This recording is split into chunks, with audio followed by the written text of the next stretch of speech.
Yo Minasan, c'est la Ligue des Nakama, moi c'est Nsike, Mr. Prince, et aujourd'hui on va faire une critique au dernier chapitre de One Piece, donc chapitre 949, Momie. Momie alors. Ouais. Ah bah un chapitre plutôt sympa cette semaine là, après la petite pause la semaine dernière. Ouais. C'était la semaine dernière la pause. Ouais, c'était la semaine dernière. Enfin, sympa, mais très rapide. Oui, très rapide. Très rapide, il y a 3 événements sur lesquels revenir en soi. Surtout qu'on est toujours dans la prison. Là, donc. C'est ça. Donc le premier événement, c'est Luffy et les samouraïs qui essaient de repousser les assauts des autres prisonniers, quoi. C'est ça. Et d'éviter aussi les balles pandémiques, ouais. Dans un premier temps. Les balles pandémiques qui foutent bien la merde, là. C'est ça. Alors au final, les gardiens, comme c'est des saloperies, comme ils voient qu'ils peuvent pas toucher Luffy, et puis les samouraïs, ils commencent à tirer sur les autres prisonniers. Voilà. Et puis on voit un peu l'effet des balles, quoi. Ah oui, c'est salaud. Hein. Ah, c'est salaud, genre c'est l'effet immédiat, quoi. Au final, c'est un virus qui se diffuse dans tout le corps, qui se propage dans tout le corps et qui les brûle, qui leur brûle la peau et tout ça. C'est assez dégueulasse. Ouais, c'est dégueulasse. Comment Oda dessine ça, c'est... Ah, mais c'est... Voilà, quoi. Ah oui, puis il y a Kid et puis Killer qui sont liés. Enfin, non, ils avaient été libérés déjà par le chapitre précédent. Mais là, on les voit, quoi, prêts à se libérer de leurs menottes, quoi, puisqu'ils ont les clés. Ouais, donc on verra ce qu'ils vont faire. Moi, je m'attendais à ce qu'ils jumpent dans la bataille, quoi, quand même. Mais... Bah ouais. Bah ouais, quand même. Après, s'ils ont vécu, là... Bah, je sais pas, moi, je pense que Kid est quand même assez revanchard, là, merde, genre...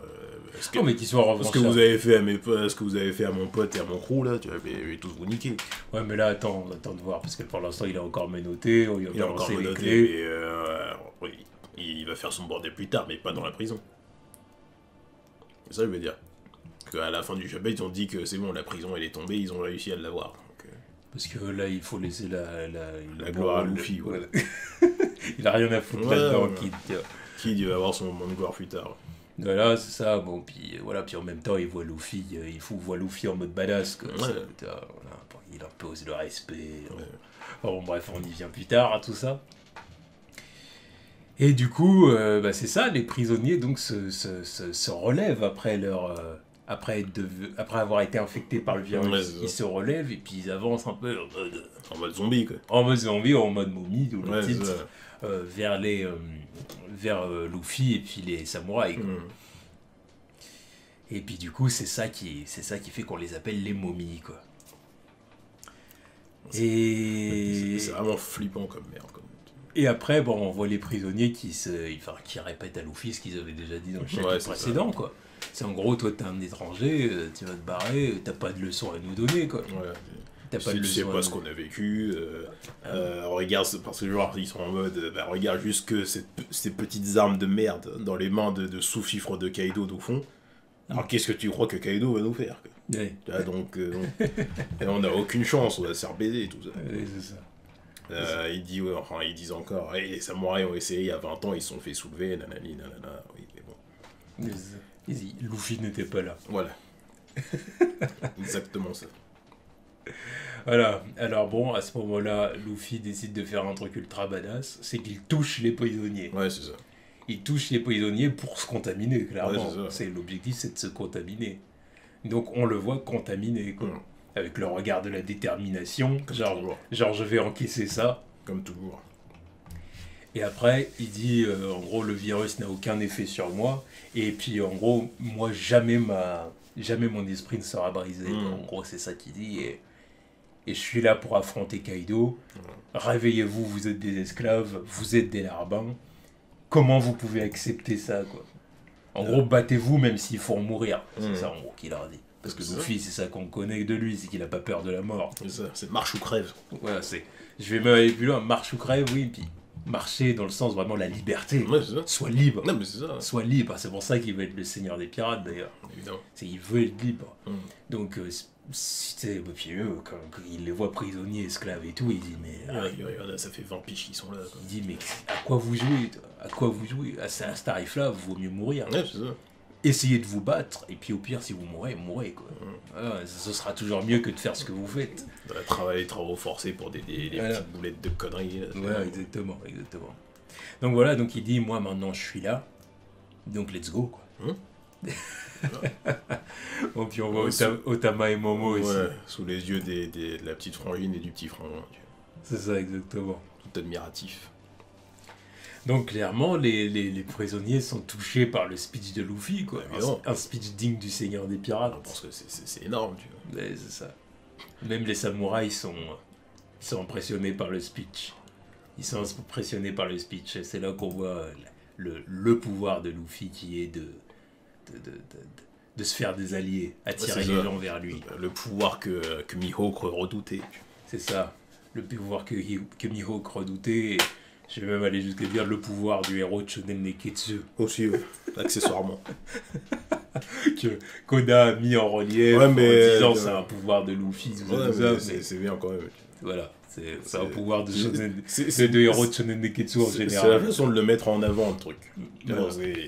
Dans tous les Shonen Neketsu, le moment où le mec il se fait des amis, il y a toujours des moments où des fois c'est forcé. Tu te dis, allez, vas-y. Alors que là, c'est le charisme du perso, c'est genre ses convictions, ça fait sens dans son speech. Bah, le fait de mettre ça en relief en plus avec le fait qu'il se contamine avec le virus et tout, c'est la façon de le mettre en scène. C'est-à-dire qu'il crie son speech en crachant du sang. Il y a même du sang qui lui coule du nez et tout. Rien, faut qu'il continue, tu vois. Et pas de soucis. D'ailleurs, il va falloir trouver l'antidote quand même. Oh, c'est bon, il y a Chopper.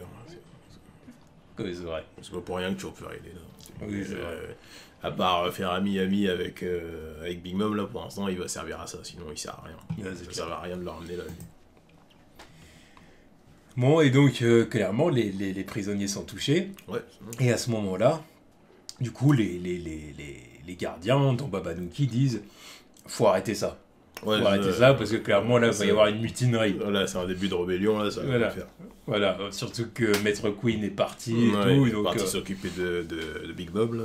Donc il va falloir arrêter ça net. Donc Babanuki chope une grenade pandémique. Donc en gros ça vaut 200 balles. 200 balles pandémiques. Quoi. Donc toujours plus à l'extrême comme d'hab. C'est ça, il y a même le numéro 200 qui est dessus pour qu'on comprenne bien. Voilà.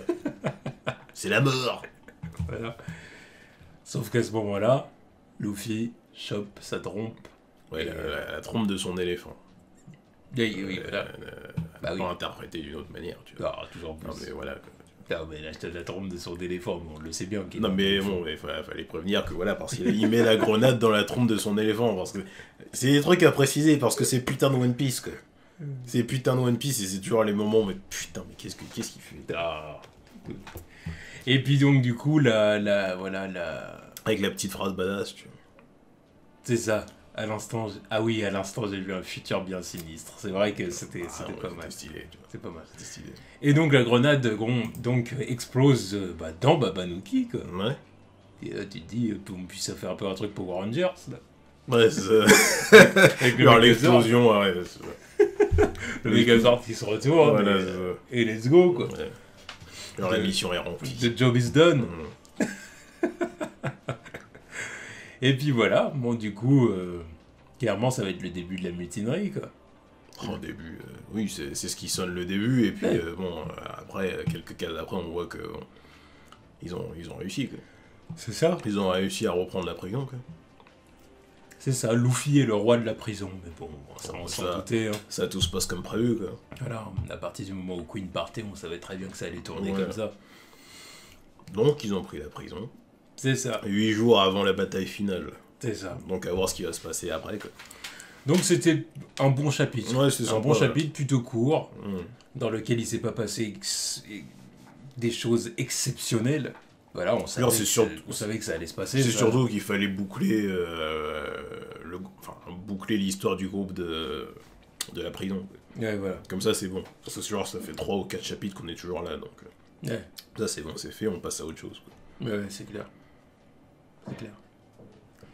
Donc voilà, c'est plutôt sympa. C'était plutôt sympa. En tout cas, quand j'ai fini le chapitre, j'étais content.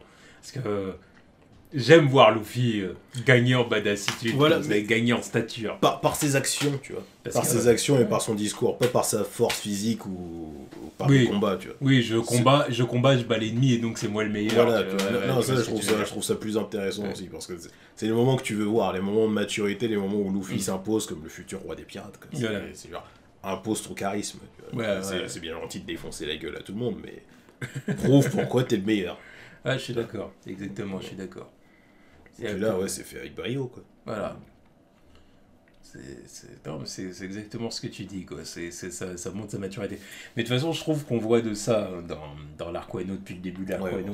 Depuis même le début de l'arc Wano, même le dernier épisode qui est sorti, quand tu vois son comportement à côté d'Otama, il a vraiment l'attitude du grand frère. Le mec, pourtant, Luffy, c'est un gars, surtout au début du manga, il avait une attitude tellement enfantine, puérile. C'était genre, oui, c'est un des plus puérils le plus puéril de parce que c'est aussi le plus jeune. Voilà, enfin non, pas c'était le plus jeune au début. Le plus jeune. Ouais, non, mais c'est pour ça, au début de One Piece, c'était le plus jeune de l'équipage avec Usopp. Ouais, c'est pour ça que c'était les gars qui voulaient jouer à Trap et compagnie sur le bateau. Que Zoro, il leur dit, mais vous avez quel âge? Avant de les rejoindre. Enfin, non, il voulait les dégommer. Ouais, bah évidemment, ils disaient conneries, là. Ah, voilà, tu vois, c'est ça. Mais on a vraiment vu Luffy grandir, surtout après le time skip, après la mort de Ace et tout ça. Et là, Wano, je trouve qu'on gagne encore... Même au Cake Island, hein, il avait déjà une stature et tout, mais là encore plus. Mais c'est juste que là, tout est boosté au maximum, là, parce que là, ce que les gens vivent sur cette île, là, c'est vraiment des trucs de ouf. Il a jamais vu ça. Alors, non, c'est clair. 20 ans, ils sont dans la souffrance, la famine, tout ça. C'est l'injustice x 10 000. Voilà. C'est l'injustice x 10 000, exactement. Bon, puis il a aussi affronté un ennemi imprenable. Kaido qui l'a one-shot, ça lui est resté dans la tête, ça. Alors Luffy n'abandonne pas, il dit je vais le dégommer. Mais n'empêche qu'il dit putain, tu vois. Donc forcément, là, il y a un côté... une fois pas deux. Voilà, c'est serious business, quoi. Tu vois, voilà, là je suis pas là faut pas rigoler. Tu vois. Donc il s'entraîne, tout ça, tu vois, alors que c'est pas souvent que tu le vois s'entraîner, quoi. Non, c'est clair. Donc, c'est parce que là, c'est les vrais bails. Donc voilà, en attendant le chapitre 950, donc on est à 50 chapitres du chapitre 1000.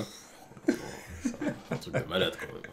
One Piece, le jour où on va taper pour les vidéos sur YouTube et tout, One Piece... chapitre 1000 critique.